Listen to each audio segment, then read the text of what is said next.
Braver des interdits en montant sur scène. Suhey danse depuis qu'elle a 7 ans, mais en faire son métier était un pari risqué. Au Pakistan, pays conservateur, il est mal vu pour une femme de danser en dehors du cercle familial. Car on associe souvent la danse à la prostitution, qui s'exerce parfois sous couvert de spectacle musical.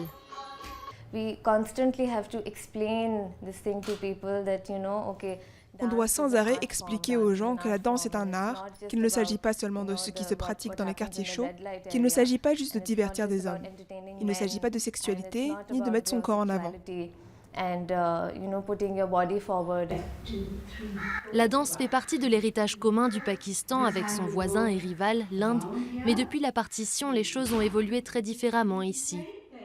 En 1981, la danse, jugée obscène, est interdite par le dictateur islamiste Zia-ul-Haq. Aujourd'hui encore, les artistes doivent obtenir une autorisation pour se produire en public, même si les autorités sont plus souples. Pour cette danseuse aguerrie, l'islamisation de Zia a laissé une marque profonde dans la société.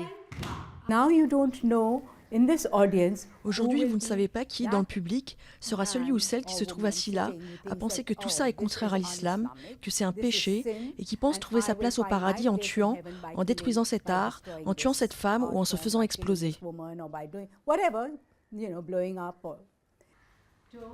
La mauvaise image de la danse au Pakistan va de pair avec un manque d'infrastructures et de soutien institutionnel. Lorsque l'Académie nationale des arts de la scène a été créée, ici à Karachi, il y avait une section danse, mais elle a fermé, faute d'étudiants. Dans un pays où le taux d'alphabétisation est encore bas, les cours de danse sont loin d'être une priorité. Il faudrait que ça fasse partie du système éducatif et que les élèves soient constamment formés de cette façon. Comme ça, certains en sortiront pour devenir les meilleurs. Mais ça n'existe pas au stade initial, lorsque les enfants ont 8, 9, 10, 11 ans. Alors je ne pense pas qu'on puisse faire des progrès comme ça.